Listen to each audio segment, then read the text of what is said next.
Welcome to Human Risk, a podcast dedicated to the understanding of human behaviour as a risk. Here's your host, Christian Hunt. Hello and welcome back to the Human Risk Podcast, the series where I speak to people who can help us to understand human decision making and what we can do to mitigate the risks it poses. Now, one of the challenges of COVID when it comes to human risk comes from the fact that many of us aren't working from the office. We're stuck at home, which for obvious reasons has an impact on how we work. For managers used to leading their teams by being in the same physical location, the removal or reduction of in-person interaction poses real challenges. It's also something that other functions involved in influencing human decision-making, like HR, compliance, ethics and risk, need to think about. I'm also fascinated by this topic because it's relevant to how I run my business, where my client engagements are now all done remotely rather than in person. That's required me to develop expertise in having remote interactions. And for those reasons, I've spent a lot of time researching and testing what works and what doesn't. So when I tell you that a book on this subject is well worth reading, you'll know that it really is. So good, in fact, that I asked its author, David Burkus, to come onto the show to talk to me about it. David has just published Leading from Anywhere, the essential guide to managing remote teams. Filled with practical suggestions, it's a guide to engaging with people who aren't in the same location as you. In our discussion, David shares some fascinating insights about what he's learned about the subject that obviously apply to leaders, but are also hugely relevant to everyone trying to engage with others remotely. Unsurprisingly, David is an excellent communicator, so I know you're going to enjoy this episode. So wherever you are, please enjoy my discussion with David Burkus on Leading from Anywhere. David, welcome to the Human Risk Podcast. Oh, thank you so much for having me. Listen, it's an absolute pleasure. Before we come on to talk about your fabulous book, I wonder if you could introduce yourself to my listeners, because you'll do a much better job of it than I will. Yeah, well, I don't know. I've read some pretty good intros from other people that were better than I could do myself. I'm an organizational psychologist by training, a writer by passion. That was actually my undergraduate, my university degree. All my grad degrees are in organizational psychology. What I've always tried to do is use storytelling, and especially featuring companies that are doing things well in terms of the science of human behavior, right? To help people do better work by learning what's true, what we found through the world of organizational psychology, through the world of behavioral science is true for doing better work, more engaging work, more enjoyable work, less risky work. And telling that more through stories of companies and people who are doing well, blending that with the science, and hopefully providing a couple different takeaways. Because I find that tends to work better than just beating people over the head with science, et cetera. And it's a lot of fun. And I've been lucky enough now to do that for 4.5 books, but who's counting? And yeah, that's the bulk of what I do. So I would say if you asked my 6-year-old son, he would say I make books and I give talks, and that's a pretty good summary. Everything else that I just said is fluff compared to that one. Should have got him on, actually. That's a brilliant introduction. And I came across Leading from Anywhere, which is the title of your book, because I was sort of snooping around going, there must be someone that's tackled this big thorny issue of management and engaging audiences. And as I was saying to you before we were recording, I mean, you've written this book for leaders, but I think it applies, what it talks about applies equally well to anybody that is having to influence or engage with people remotely. And to sort of start us off, what was it that inspired you to write the book? Yeah, well, there was this thing in 2020 where the entire world ended because of a global pandemic. I don't know if you heard about it, but no. So I kid. So I was working on a project around teams anyway. I was working around what probably would have become a larger book on what are the characteristics of thriving teams and team culture and that sort of stuff. And we were talking about that with the publisher. We hadn't signed really anything. And then they came to me because we got about a month into this, world-ending pandemic. And they said, we're really interested in titles around remote work. I know you've profiled and done interviews with companies that are fully distributed. Would you be interested in writing a book like that? And I went and looked at the market as it existed then and actually still exists now. There's a lot more books coming down the pipe in 2021 around remote. But they tend to focus on either the macro trend, so what is happening in this world and how can you be a distributed company or a more fully embraced remote company. So they're C-suite books, right? And then there were a lot of literature aimed at the individual worker. What can you do to stay productive when you're working from home, et cetera? But there was nothing in that middle focusing on the team, like what changes when you have to, like you said, when you have to influence people from afar, but also when you have to make a team feel like a team, even though they're all working separately, right? So I came back to them and I said, that's what I'd like to do. And we're already one step ahead of the game because we got a lot of this good research on teams. We just need to dive a bit more into the research on virtual teams and that sort of stuff. And they agreed. So we signed the contract June 2nd for the book. I had the summer to write it, basically. And then we launched it January 5th, which is an absolutely insane pace for the world of book publishing. But, the world's a little bit different now. So it tended to work out that we ended up getting to the market that fast with something that split that difference and really focused in on the team, the human aspect of that. And like you said, how do you build relationships with people, influence people, et cetera, when you don't get the pleasure of seeing them every single day or displeasure of seeing them every single day, as the case may be. And one of the things I thought was fascinating was we tend to look at this as a downside, right? So there's a natural human thing of let's focus on what's missing. And what I thought was really interesting in the book is actually, as I read through it, I was kind of thinking there is an upside here. And let's face it, we all need an upside from what's going on. But I kind of looked at it and went, this is really nice because this is very positively framed. And so rather than being how do I fill the gap? How do I kind of close the gap? This is looking at it, going afresh again. This is an opportunity to do things differently. And I really got a sense that you were almost positively engaged in saying we can really get some good things out of this. Yeah, I definitely agree. Well, I wrote the book, so I obviously agree. But yes, that's the right take. That's what I was aiming for.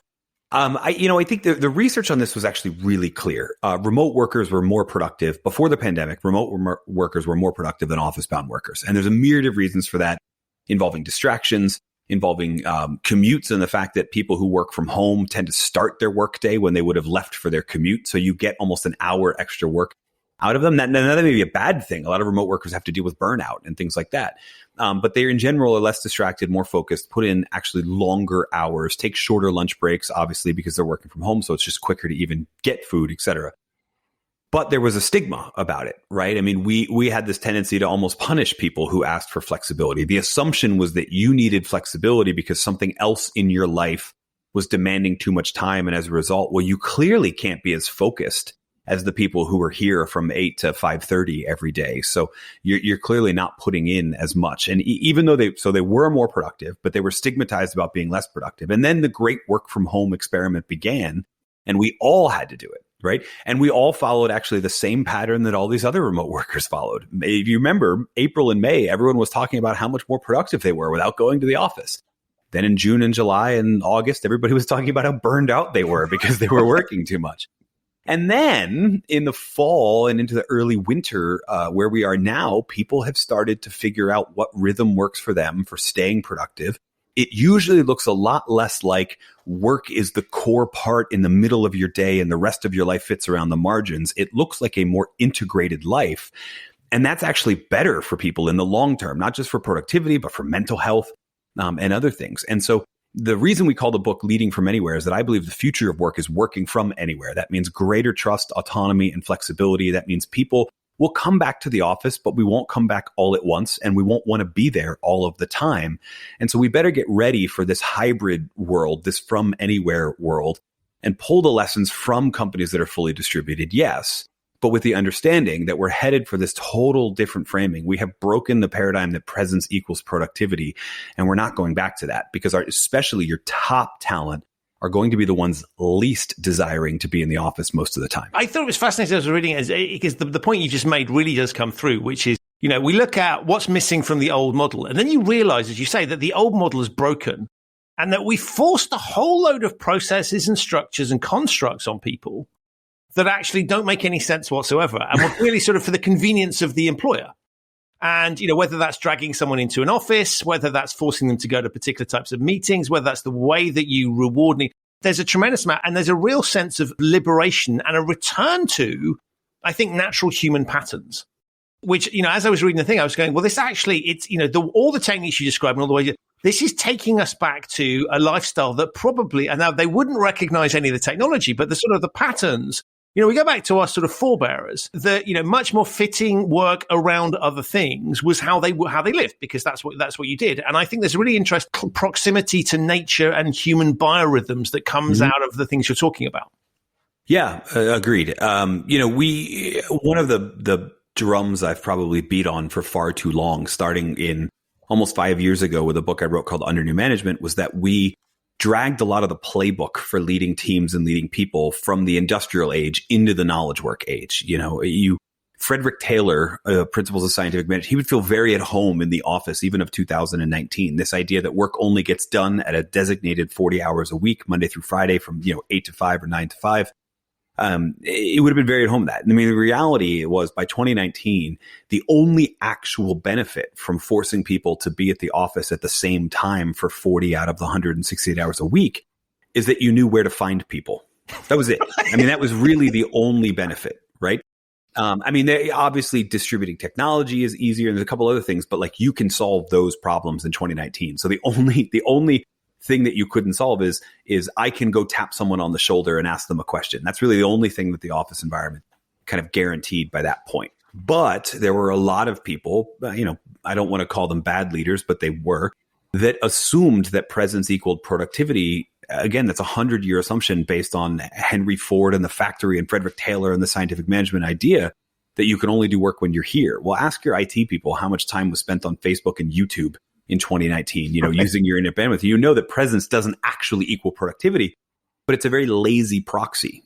And so we used it. It was easy to use, and so we used it. And now that was the primary hurdle against moving most of our workforce to a much more flexible arrangement was, how do I know they're working? Well, we're about a year into this, and we've done a pretty good job showing that they are working. You may not know it from day to day, but you can figure it out pretty quick when they don't actually meet their monthly or quarterly objectives. You can figure out who is working and who's not. And you can take care of the problem then.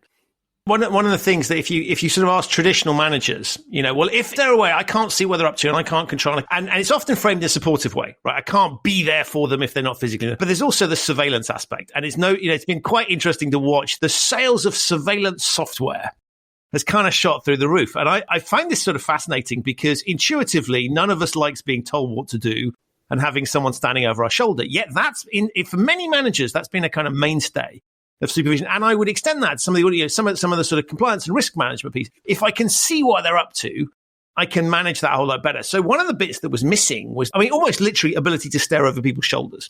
Yeah, which, is the subject of how many Dilbert columns and movies like Office Space and television shows like The Office. Like it's the definition of micromanagement, but now I can't do it.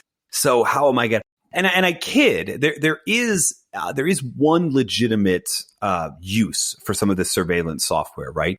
There are still some jobs where you're paying people hourly. A lot of the outsourced work on platforms like Upwork and other things, sometimes people want to be paid by the hour. So you do need a way to make sure that the hours they're billing you for, they were actually working. But if you're paying your people on a salary, like you've already legally broken the paradigm between hours and productivity. Right now, you just need to do it mentally, right? And recognize that their job, the reason you're paying them a salary is to get the deliverables that you agreed were part of the job. So let them do their job, right?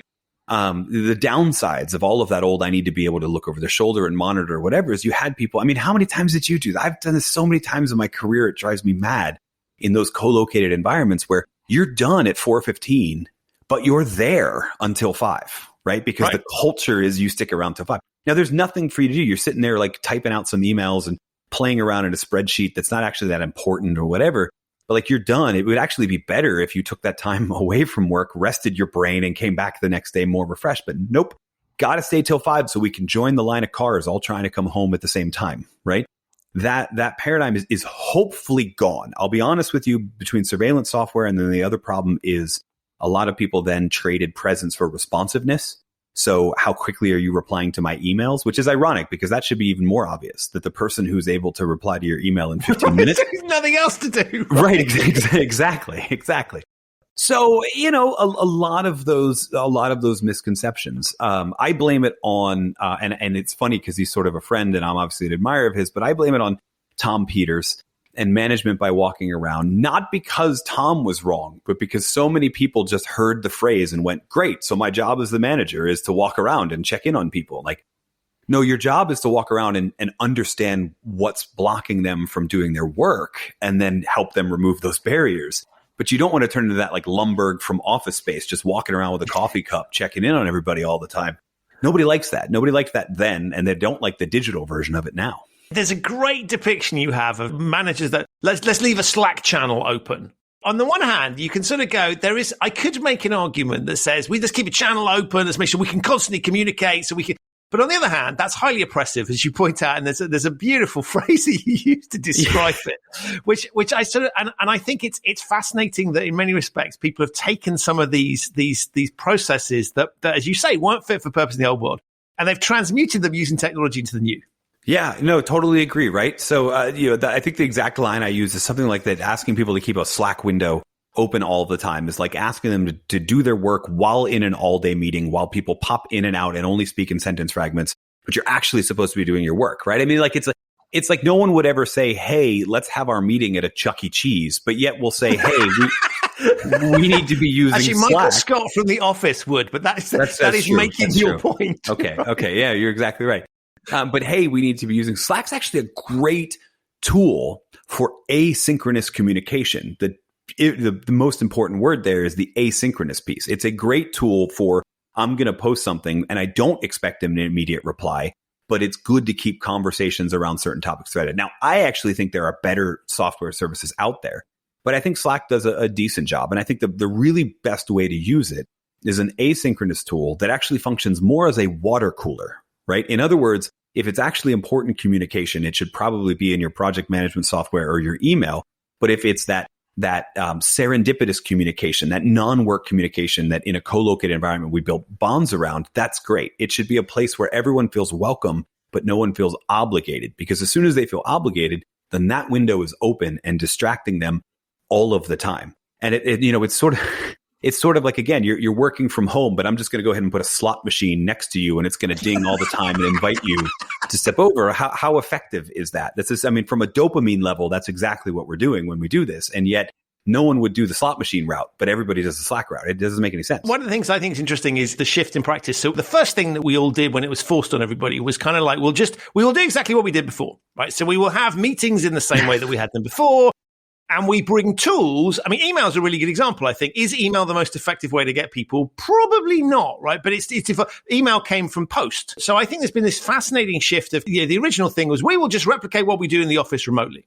And then what you highlight is there's actually different ways to think about these things. And we start to question the logic of some of these legacy software, tools, structures, and engagement models. Yeah, and meetings are a big one that you harp on, right? So for example, I think when we were all located together, nobody thought twice about calling a 2-hour all hands meeting every single month. Now, the irony is like you needed 17 different signatures to requisition like a box of pencils. But if you want to spend 2 hours every week times 10 people, right? So 20 hours of people's productive time no problem. Just call the meeting, right? And partly why we did that is that we could get away with it because everyone was supposed to be here anyway. So what difference does it make if they're at their desk or they're in the meeting room? They're still here, so they're still at work. Well, now when we live this much more integrated life, this is one of the positives is that it creates a greater salience that you are spending 20 hours of your team's time, not just 1 hour of everyone's time, but it's 20 hours. But there's also the format. The format of a meeting has to change. In that 2-hour all hands meeting, I was a full-time business school professor for almost a decade. And the meeting that I hated the most was the monthly all faculty in the School of Business meeting, because I was only germane to the conversation 15 minutes, right? Like we're talking about something that relates to my discipline or a program that I'm volunteering on, something for maybe 15 minutes. And the rest of it is everybody else's 15 minutes, but I still have to be there. Right. And God forbid I look down at my phone and type out a few email replies or something like that. Right. Well, the virtual version of that creates this Zoom fatigue that we all were talking about and we're all experiencing. Why not? How about this? Instead of 1 2-hour long meeting a month or a week where we cover a wide range of topics, how about one purpose per meeting? And the goal is for that to be less than 30 minutes. We jump on, we discuss, we jump off. If you need to deliver information, there are other tools to do that. You don't need to do that in a meeting. We did it in a co-located environment, usually because we could use the attendance sheet as the proof that everyone went to this training, right? That technology exists. Like there is a way to check whether or not everyone's watched the video, right? It's existed for a while. So we can do that. If we want to get everybody's heads together at the exact same time, it should be to discuss. And so one agenda item per meeting, the focus is on discussion. And then you as the leader may be in 4 or 5 meetings throughout the day. That's fine. But those meetings are going to have different and much smaller attendee lists. So your team is working a whole lot more because they're in the meeting a whole lot less. And I love that depiction of meetings where you kind of wait for your moment in the spotlight. And then you kind of, so it's like, am I up next? Am I up next? And you're paying attention until it's your turn. And then you kind of do your bit and then it's switch. I view that a little bit like, when you get an instruction manual that's got 20 languages in it. Mm-hmm. And you want to get to the English bit, right? So I'm just going to skip through all the other languages. Yeah. I'm going to read that bit. And yet I'm somehow required in the meeting structure to read the rest of it. It's almost hugely insulting. And I love the way you put it. It's all of this stuff is we did it because we could. Mm-hmm. And it's sort of a demonstration of power. And of course, I think one of the interesting things in the physical world, there was, if I'm going to get everybody together and make them walk down, sometimes just down the hallway, but sometimes it's to a different building, then maybe I do need to get them for a certain period of time. Because actually, I have forced them out of their chair. They're going to have to want to. This is going to require coffee, right? Because they're going to have to go and buy coffee in the way and all those things. That doesn't apply in this new world. I love the fact that we are debunking legacy structures that I'm not sure made, as you point out, not sure made sense in that old world. And this gives us an opportunity to be, but that's quite scary because the human tendency to cleave to processes and structures that we understand leads us to go, well, we can't get rid of all of that, partly because we've spent so much time and energy in those structures that it's difficult to let go. Yeah, I agree, right? So if we let go of some of these misconceptions, if we separate out the block in our mind between presence and productivity, well, then we have to rethink a whole lot of other stuff, right? And I think this is where we are now, by the way, in 2021. I think there's a light at the end of the tunnel, depending on where you live and what your age is. But I could safely say by middle of this year in most of the Western world, so Europe, North America, et cetera, if you want a vaccine, you'll have been presented the opportunity to get a vaccine by mid-year, right? So by the end of the year, it will be awfully tempting to go, all right, let's bring everybody back. But what you're going to find is that especially your top talent, remember that top talent has always needed organizations less than organizations need top talent, right? Right? They don't need to work anywhere because they can go to work anywhere. They're top talent. They can get a job wherever. You need them more than they need you. And they're not going to agree to go back to that, right? And so we have to do that dirty work of rethinking a lot of these things, even if it means and I'm actually betting on an office environment where people are there, but they're there 2 to 3 days a week as opposed to the entire week, or they're there for certain core hours, but the rest is kind of flex. I think people will want to gather again, et cetera. But to your point, right, if you're working in a larger organization that has buildings, multiple buildings in the campus, we're not going to do that thing where we leave our office and walk all the way to the other side of campus to go to a meeting in a meeting room over there, right? No matter how good the donuts are, no matter how great the coffee is, right? We're going to sit at our desk and pop into the Zoom for it, right? So we're going to use a lot of these tools, even if people are co-located. Now, I'm betting that it's actually going to be very unlikely that all of your team is all together at once. And that makes it even more important to rethink these things, because otherwise you'll just fall into the default that your top performers are the ones who are at the office most. And that's a huge mistake, because now not only are we denying all of the evidence we had before about how productive remote workers are, we're actually doing it in the service of promoting the least effective people, who are the ones that wanted to be at the office in the distraction factory all of the time. I love that phrase, distraction factory. That's great. It's exactly. I think I have to say I borrowed that from Jason Fried and David Hanmeyer Hansen, but it's so true. They pointed out that if you ask in the old world, right, 2019 and before, if you asked anyone, where do you go when you really need to get work done? Nobody said the office, right?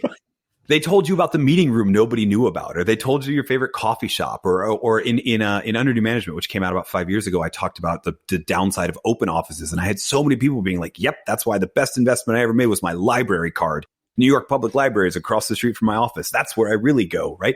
That was always the case before. So we need to start there before we welcome everybody back. We need to think about what's going to happen when they all come back.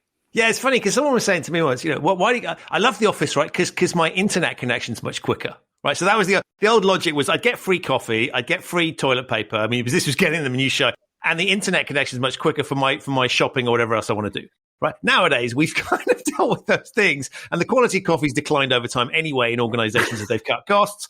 And you would sort of sit there and go, actually, I can get just as fast a connection at home. So some of the temptations that might have existed, the sort of extracurricular stuff, I think is actually starting to fall away.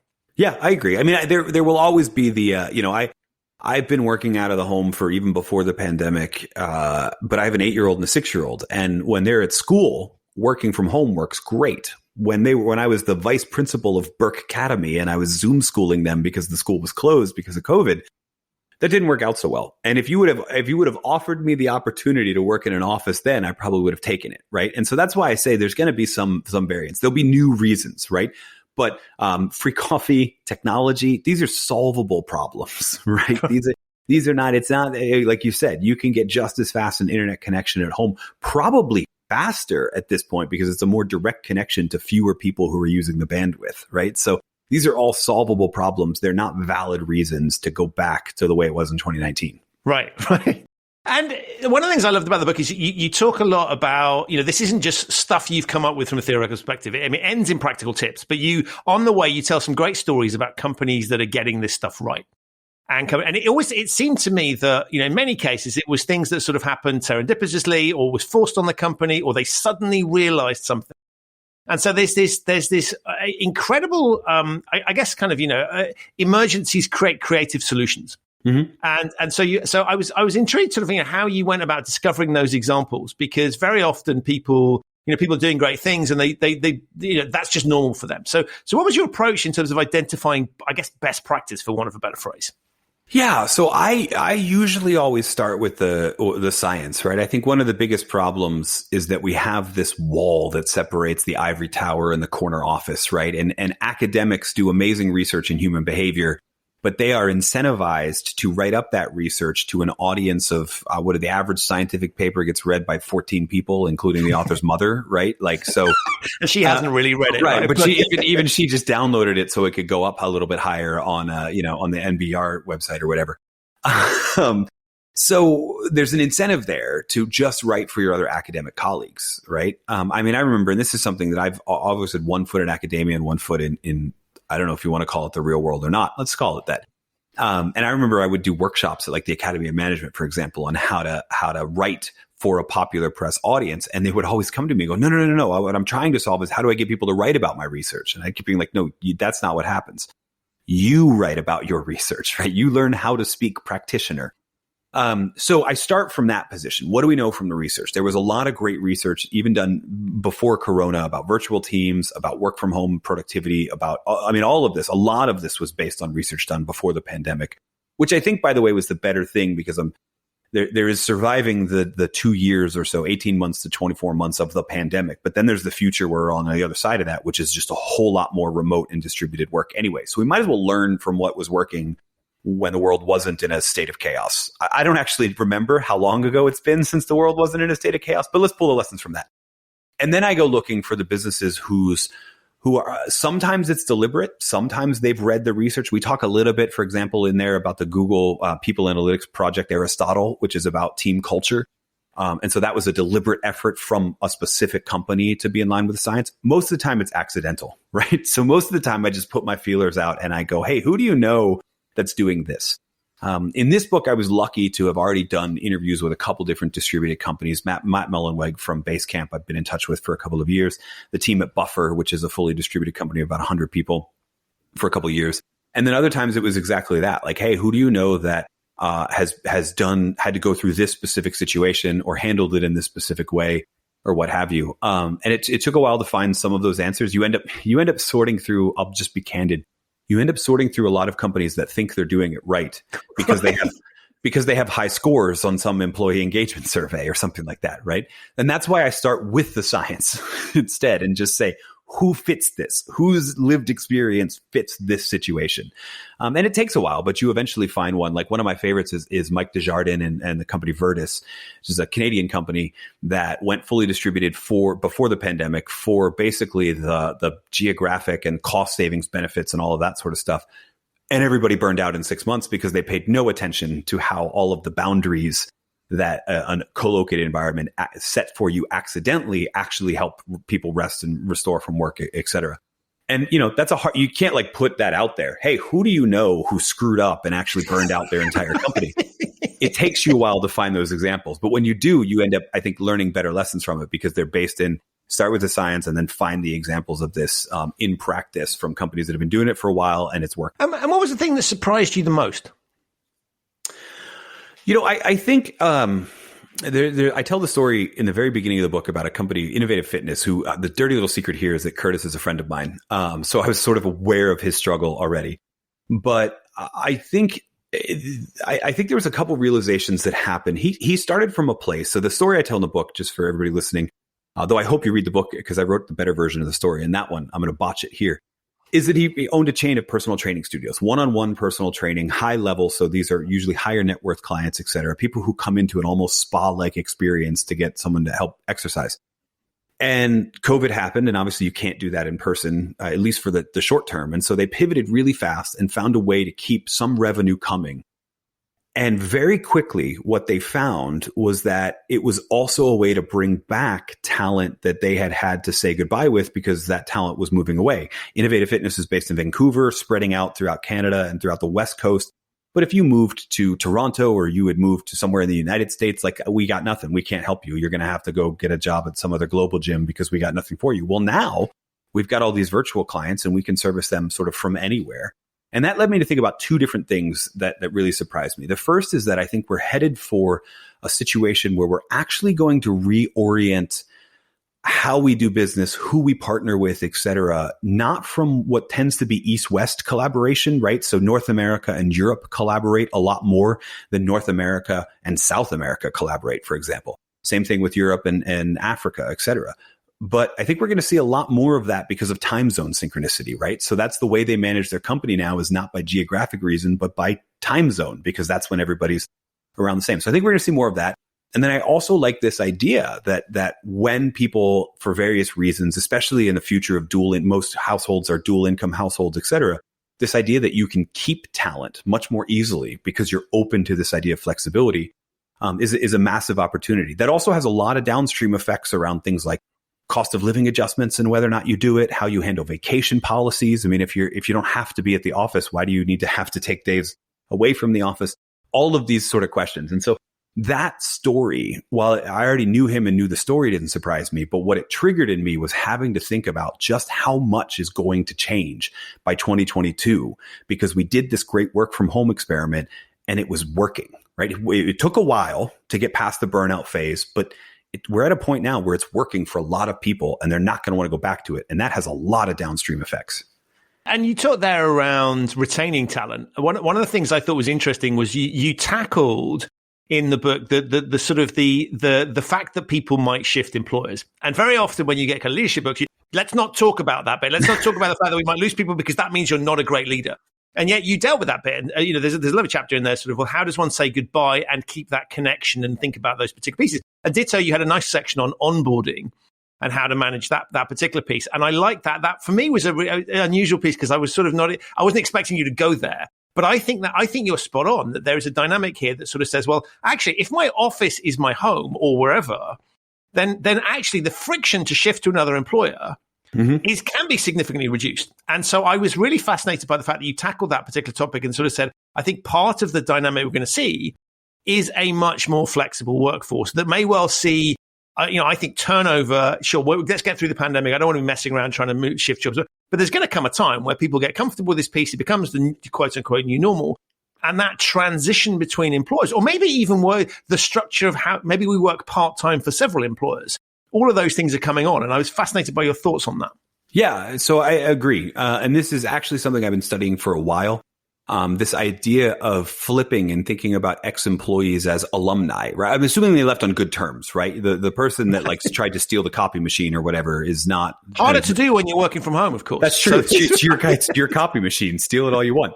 But the idea that we're headed for that is, and that smart companies know that in order to be a great place to work, they have to be a great place to have worked as well. Right. Because I mean, what I used to tell to a lot of executives is your number one ambassadors for your employee experience are your former employees. They're the ones leaving reviews on Glassdoor, but they're also the ones that if I'm looking at that job and I go, oh, so-and-so used to work there, I should call them up. Whether or not they had a good experience really depends on how you say goodbye to them as well. And what we were doing, especially in a co-located environment, we were doing like the security guard in the box thing, right? This is your last day. You make your 2 weeks notice and they're like, actually, no, you're done today. Here's this so-and-so is going to exit you out. Here's a cardboard box for all your stuff. We already shut off your email. Goodbye. And in an increasingly connected world, even if we don't add the remote element to it, that was increasingly a dumb idea, right? Because we were actually seeing a rise of boomerang employees, right? People who came to work at a certain organization, then they, especially in like the tech sector, et cetera, then they went out on their own thing, and now they might come back to that same environment or whatever the next iteration of that company, et cetera, is. Even before, I wrote a whole book about networking and the importance of your professional network and that sort of stuff. That includes your former colleagues, the people that you used to do business with. It's all like there is no actual goodbye in today's world. It is more like see you later. And so how you handle that departure matters. And like you said, in a remote environment, it may not even be saying goodbye. It may be saying, okay, let's talk about scaling you down to a part-time work. Or it may be, hey, we're actually outsourcing this whole operation, but we're going to actually valet you over to a company like Upwork where you could be a freelancer if you want to, or you could go find another job. Like there's a lot of these situations that are coming. And if you still have that mentality that people quitting is a betrayal of our organization or something like that, you're going to run out of a talent pool very quickly in the future world. Not only because all of your former people aren't going to want to come back, but they're going to talk about how abruptly you handled that situation. And by the way, but again, before the pandemic, we knew that Sidney Finkelstein at Tuck has a great book called Super Bosses. And it's, essentially the hallmarks of these great leaders. And one of the core elements of it is that great leaders prepare their team for the next assignment, knowing full well that they will not be leading them in that next assignment. That might mean a different team in the company, but often it means a whole different organization. But that's what makes them great. That's what makes their people connect to them, is that they get that sense that I care about you, care about my whole career. And that's why I trust you more as a leader and will invest more for you as a leader, because you don't just care about getting the work out of me in the 5 to 7 years. And it's probably even shorter than that by now, that I'm actually going to work in this one organization. And we, one of the key components to sort of retaining people and how they behave within the organization is the corporate culture. And of course, one of the perceptions is if I take people out of the office, gives me an opportunity to kind of infuse culture, right? Because I've got these people working together in a physical location. I can stick propaganda on the walls. I can kind of, I have these opportunities to influence people and kind of make them behave in a particular way. And then if you take them away remotely, and there is some truth to that. I think genuinely, there is a helpful piece of physical proximity does help breed good and bad cultures around that. When you pull that out, that gets a little bit more difficult. And I'm intrigued on your thoughts as to how does one build a culture? Coming back to that point around onboarding people. Mm-hmm. If I'm literally sitting at the same desk with the same piece of technology in front of me, effectively logging onto the same piece of software, staring at the same camera lens, then how does one build that? And how do we adjust to that particular piece? Because that seems to me quite an important part of, that is one thing you could argue genuinely has got a little bit lost potentially in this very 2D world. Well, you mail them new propaganda posters to put up in their home office. No, stick this up at home. I apologize for being that snarky, but let me actually dial the snark up a little bit more, which is to say that while I agree with everything that you said, that, okay, an in-person allows us to build culture, et cetera, it also lets a lot of people be very lazy about the culture that develops in an organization. Culture for most organizations happens accidentally. And you luck into a good culture or a bad culture based on how your people behave, who tolerates it, et cetera. Now, that's not true for the top, the cream of the crop organizations. They were always very deliberate about how they structured culture, right? They knew what they wanted their core values to be and what that translated into behaviors and how you reinforce that. And they made deliberate efforts to build that, right? And that hasn't changed. It's just that the tactics that you're going to use change, right? So now you can't rely on that accidental. You have to be deliberate or you have nothing unique about you. Like you said, the only thing that changed was my email address, but everything else, my coworkers are these non-playable characters that I just talk to and then they talk back to me like I'm in a video game or something, right?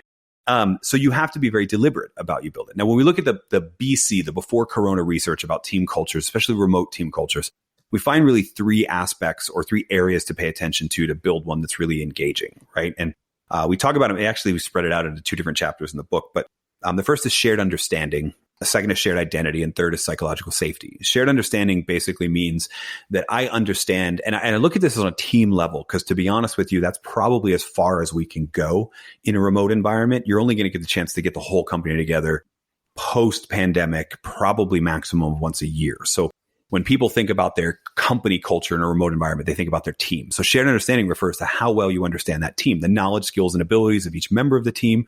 You understand your role, how your tasks affect other people in the task. And this was the big one in 2020. You understand the context that everyone else is working in, right? I'm lucky enough to be recording this in the basement of my house. My 2 kids are in school, but even if they weren't, I'm in a 10 by 10 room with a door that locks, right? That's a very different experience from some people who have been working for almost a year with a folding screen in the corner, like spread out across the corner of their dining room. On the other end of the dining room, their kids are trying to be Zoom schooled, right? That's a very different context. And so we need to take the opportunity to share that context among people so that I understand, because that changes my expectations of who's going to reply to what and when and what have you. So shared understanding speaks to all of that. Do I understand my other teammates' knowledge, skills, abilities, how they want to receive feedback, how they often ask for help? All of those things matter in the shared understanding. The shared identity refers to how much I feel a member of that team, right? In other words, this is, let's say this is the 2021 challenge. If shared understanding was 2020, this is the 2021 challenge, which is that when we get back to some people trickling back to the office, it's going to be awfully tempting to have an us versus them creep up that is the co-located versus the remoters, right? And even though it's the same team and we all report to the same boss, the people that I see every day are my real team, right? Or something like that. So we need to be watching out for that. We need to make sure that we're still building deliberate experiences that we all go through together. Now, that doesn't mean you need like the Zoom equivalent of a ropes course, right? But it does mean that you need to build bonding times, maybe buffer times, maybe open the line for your weekly all hands meeting about 15 minutes early so people can kind of chit chat, maybe get some time to understand the other person. I worked with one team in 2020 and they did this great thing where they had a regular, I think it was only like every 2 weeks, but they had a regular meeting. In the first 5 minutes, they called it me in 3 snaps, and they would pick a different person on the team and they would say, choose 3 pictures from your life and share them with us. Right. And just tell us about you through these just 3 pictures. Right. And you go through that, and after a team of 8 people in 2 months, you all know each other on a deeper level and feel more connected to each other than you would before. All of those things are great for that sense of shared identity. And then that last piece, like I said, is psychological safety. This was true even in a co-located environment, psychological safety and the importance of it. If you're presumably hiring people for their knowledge, skills, abilities, their ability to get work done, then you want to be able to trust them to get work done however they want to get it done, to take the risks that they want to take, to work the way they want to work and bring their whole selves to work. And if they don't feel safe to take those risks, share their failures, right? Speak up when they disagree with you, all of those things, you're not actually leveraging everything that you're paying for in some. I know that sounds like a weird way to express it, but it's the truth. And so the importance of building that environment where people feel like, and by the way, it's a whole lot harder. If you haven't seen it in firsthand, I'll just tell you, it's a whole lot harder to speak up and disagree with the boss when you're doing it on a Zoom call than it is in person, right? In person, there's at least like little gestures and frowny faces and stuff you can do to signal that like, that didn't really sit well. In a Zoom environment, I mean, let's be honest, all of us are actually looking at pictures of ourselves anyway. We're not looking at our coworkers on the Zoom call. We're checking our hair and what have you. So those little things don't get noticed. It's a whole lot harder to speak up. So you need to be extra careful to solicit that dissent, to praise people when they take risks, even when they fail, as long as they share those learnings. All of those things build a sense of psychological safety. You compare that with the shared identity, shared understanding, and now you're moving towards a team culture that people feel really excited about logging on to every day, I guess, for the lack of a better phrase. But now you're building something. But again, you're doing it deliberately. You cannot rely on it to happen accidentally.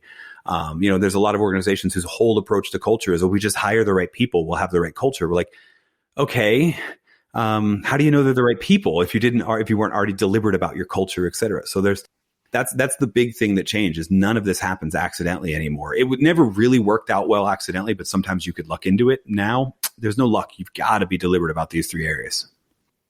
And that concept of trust that you've talked about is fascinating because, that is the key. It underpins all of the things you're talking about, underpins the psychological safety. It underpins the, how do I know you're working remote? But that's quite difficult. And that might be, again, something where you would go, probably wrongly, but one of the heuristics is I trust people I know, I trust people I've seen, and people, stranger danger type mentality. So we're taught as kids not to trust people that we don't know. So one of the challenges I see in this environment is that commodity that's so critical to all the things you talked about is potentially the one that we're not used to necessarily building remotely, right? I build trust by hanging out with people, by knowing them, by seeing how they react. And what we've done is build this, painting a very negative picture intentionally to provoke you to say something, obviously. But I've got a 2D image of someone. I'm not connecting with them. It's not real. And in many respects, right, I can watch a reality TV show and think I know the people on the screen, but I don't. So you can make the same sort of arguments here of saying I am building trust with a 2D version of someone, and I'm lacking all of this. And if trust is so critical to what we need, how do we build that through the screen, particularly when we're bringing new people on that we've never met face to face? Yeah. So I'll be honest with you. There's my post-pandemic answer and my middle of the pandemic answer, right? My post-pandemic answer is we get people together, right? There's not a single, but before the pandemic, there wasn't a single fully distributed company that was surviving and not taking the time and spending the money to get everyone together at least once a year. Most of them were doing all hands, the whole company once a year, and then budget money to the managers to get the team together one other time a year. So 6 months or so, right? So meetups matter. Getting people in person matters. Now, the next best thing you can do is making sure that you, for example, on onboarding, you're prioritizing connection over getting all of the documentation and all of that sort of stuff done, right? But the big thing I think is really interesting here when it comes to trust and relationships and friendships is that they do build remotely, but they build differently. I mean, people like even before the pandemic, even 20 years ago, people would like meet in AOL chat rooms and decide to get married after communicating for like 6 months, right? So this happens. These things do happen. Specific to remote workers, there's some really interesting research that suggests that people build trusting relationships and friendships in a remote environment differently than in co-located. Co-located, we build it around uncommon commonalities. We like the same football team. We grew up in the same town, even though we live here, right? Or our kids go to the same school. We have all these little reasons that are usually unrelated to work, and the reason that person becomes our work friend. In a virtual environment, it almost always happens after we build cadence with somebody. Cadence being we sync with them. We understand how they work, how best to communicate work from them, how to give feedback to them, how they can ask for help from us, all of those things, that sort of cadence, that rhythm of working together. If we don't cross that sort of hurdle, then friendship is a much bigger hurdle we're never going to get to. And so from a leadership perspective, that's what I think the best energy is spent. Build in those buffer times, the little things we talked about, like opening the line early, et cetera, but pay a lot of attention early on for the whole team, early on to developing. Sometimes you can even be deliberate, and I call it sometimes a team working agreement, or when I'm being saucy, a declaration of interdependence, right? But the idea is that you come up with, have a conversation, spend an hour of your team's time having a conversation about how we want to work together. What's a reasonable amount of time to expect a response for an email? When we want to talk about this, where do we do it? It's probably not Slack, right? But where is it? What do we use email for? What do we call people for? How do we want to make requests from help? How are we going to stay updated on what each other is working on? All of those things come out of a conversation and agreement we can come up with on a team. And then that will help us build that sense of cadence. Now, this can also be a great thing to use for onboarding, because once we prioritize connection over all that documentation, but we can also like hand that to a new team member and go, here's the user manual for working with our team, right? This is how we work together. And so this is how we do it. We can change a few things based on you, but like, we want you to know this is how we've been doing it in the past. So you don't have to figure it out as you go. You know where to go for when to go to Slack, when to go to email, when to go to project management software, et cetera. You know why our Zoom calls are so incredibly short and prioritize discussion, because we put it all in this document that we handed you. And I think that's fascinating, because I sort of, looked at things like induction training in the past and sort of gone, what happens? And you join a big company, you get dragged into a meeting room, and then you get a load of propaganda. Welcome to this big company. We're really big, and we've got offices in loads of locations. And you're kind of saying, I know this stuff, right? Because I applied to go for a job.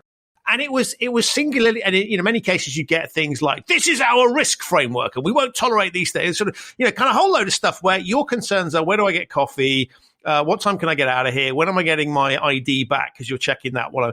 And a whole load of other questions. And I think what's interesting there is you're pointing to there's a whole load of information and data that we need if we're joining this new gang that is possibly different to what we've either historically been given or historically needed. And those are not necessarily the same thing.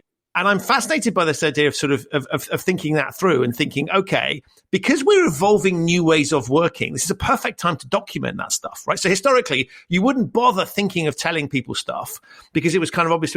Now that you're going through a process of change, this is a great opportunity for people to be thinking about that. And you can make that new entrant user guide that much better because it's not something that's baked in for you. So you are more conscious of it. Yeah, I agree. I don't mean to insult your entire audience here, but because I think they would agree with me too, that for the longest time, onboarding was driven by compliance, risk compliance. She was driven by HR, was driven by this idea that there are legal things we have to, in order to avoid getting sued, we have to prove that we told you not to sexually harass people, right? Stuff like that. And there's nothing you could do about that. Like that's not to undermine the importance of those things, right? They matter. But that's a great example of prioritizing documentation over connection. We need to be doing that in a way where we also respect what people's real concerns are. It's like, who do I go to when I have no clue what to do, right? Because I can't ask my boss because I'm going to look bad, right? So who's that person on the team I can help you? One company I really admire, my buddy Bob Glazier runs a company called Acceleration Partners. It's about a 200-person, fully distributed company. And they do the documentation stuff. The difference is they pair you up with different people throughout the 2 weeks of your documentation. So some of it is kind of pre-recorded, watch this and we can verify and give you a quiz afterwards and those sort of technology things. But a lot of it is you're going to meet Sarah at 10 a.m. on Monday, and Sarah's going to talk to you about this. Then on Tuesday at 9, you're going to meet Bob, and Bob's going to talk to you about this. And you end up, instead of welcome to our company and here's how big we are, we end up by the end of the week, you've done all of the documentation and you've met your whole team and had one-on-one conversations with them. That works a whole lot better, right? And there's a ton of data that suggests this, that the people who last the longest and score the highest in performance ratings, et cetera, are the ones who end up coming out of onboarding phases with the most number of connections across the company, not the most number of boxes checked on the spreadsheet or whatever. And I love that because the counter argument to that would be, that sounds really risky. What about if Bob's teaching a subject? He could go rogue, right, and teach some stuff that's inappropriate.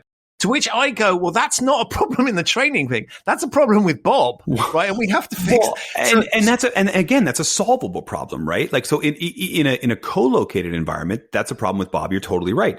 In a remote environment, like the call's recorded. Great. We can prove that Bob did that. Now Bob's gone. Bob's not here. This is Ed. Ed is the new person who's going to do this training because he is reliable, right? So, again, it's sort of like back to the internet connection thing. Like these are solvable problems. They're not excuses for not doing this. And it is amazing, actually, that when you point it out the way you do, it sounds like common sense. And yeah, I know there are going to be some people listening going, there's a million reasons why we can't do this, but regulation, or we're not there yet, or there'll be some other. Have you found that when you're talking to people about this, does this resonate with people? I mean, are you just preaching to the converted? In other words, people picking up your book and these, are on board already and they go, I want to solve this problem. Well, is there broad acceptance for this stuff? Yeah, well, look, so I'm probably most known in the world for giving a TED talk about why everyone should know what everyone gets paid, right? Right. It's on millions of views, and I know it by the hate mail. So there are a lot of people who, I say things and they go, we could never do that here. And here's what I tell everyone: fine, don't do it. Right? Do this instead. There's a company I talk about. Actually, it's a governmental organization, the Belgian Social Security Administration, and Frank van Massenhove, who took it over and decided he wanted to lead from a place of trust and autonomy. Right? He wanted to build a sense of trust between him and his people, and he wanted to make his people more autonomous to do their work. What ended up happening is they were an 80% remote company by the end of that transformation. Right? And I said the same thing in my book, Under New Management, too, is like, you don't have to adopt any of the practices in Under New Management. You don't have to do the salary transparency thing. Here's what you have to do. You have to figure out what things in your organization are blocking people from doing their best work, and you have to remove them, right? You don't have to add a new policy, right? Which is what happens too often. We get taken advantage of by Bob, who does the bad training with Sarah, and suddenly we make a policy, right? And then everybody else is boxed in by the policy. That's not what great leaders throughout time have done in organizations. What they've done is figured out what's blocking our people from doing their best work, and then how do we remove that obstacle? Sometimes it's through technology. Sometimes it's through building human bonds. Sometimes it's through making these changes that we're talking about. Everything we've talked about in this interview, I don't care if you do all of it or none of it. What I care about is that you build an organization based on trust and autonomy, because I'll tell you right now, the riskiest thing you can do is micromanage and dictate your employees in an environment where they've got freedom because of the pandemic, and they're not going to want to go back to that old environment, right? That's the risk. I was just reading this the other day that the tech company Pinterest paid $90 million to get out of a lease on a piece of property because they know that their workforce is going to be remote. And the accountants did the numbers and said, yes, losing $90 million is the best of all scenarios here, right? Because if we keep going with the lease, no one's going to come to our office. We're all in that little micro situation. If you are betting on we can keep doing the things we were going to do because once the pandemic's over, we're going back to where we're going, that is a much, much riskier strategy than giving your people trust and autonomy now when you have no choice and building a culture that thrives on that. And you'll end up doing a couple of the things we talked about here anyway. And again, even if you do none of them, I can guarantee you'll have changed some things about your workplace and your environment, and you'll have made it better as a result. And I love that Pinterest example because actually, and this won't have occurred to the accountants, he said, because I am one, so I can be rude about them. But actually, if you look at that, the signaling effect that has is amazing, right? Because it literally goes, we are prepared to unwind something that is super costly because actually we've recognized the world's changes. So I think in many respects, like the signaling benefits that you get from doing, let alone the logistical, practical, and financial benefits, but the fact you've made a big shift there that goes, this is a one hell of a statement. Yeah, no, totally agree. And so again, I think we, at least in 2021, my goal is to create more leaders who recognize that we are going back to something that looks like normal, but it looks like normal with a lot more trust and autonomy. And that means a lot more flexibility and a lot more remote, maybe not all of the time, but it means that you're not going to be able to watch the clock and manage by the clock and manage by always watching your people. It means you're going to have to trust them to do the work you hired them to do. And your job is going to be to figure out what's keeping them from doing that work and removing it. I think that's an amazing note on which to finish. David, thank you so much for appearing on the podcast and being such a great guest, but also for writing what I think is just a fabulous book. It's highly readable. It's rammed with practical tips. And then there's even more that people can get on your website when they've explained. And I love all this stuff. And you speak about this topic with a passion that's just super infectious. So thank you so much for all of those things. Oh, thank you again so much for having me. So that's it for another episode of the Human Risk Podcast. My massive thanks to David for appearing and to you for listening. If you're interested in finding out more about leading from anywhere, the essential guide to managing remote teams, that's David's book, you'll find links to that in the show notes. If this is your first time listening to the Human Risk Podcast, welcome. You can subscribe wherever you get your quality audio content. It's available on all of the major platforms. I'll be back very soon with another episode in this series, but in the meantime, enjoy your remote interactions, stay safe, and thank you so much for listening.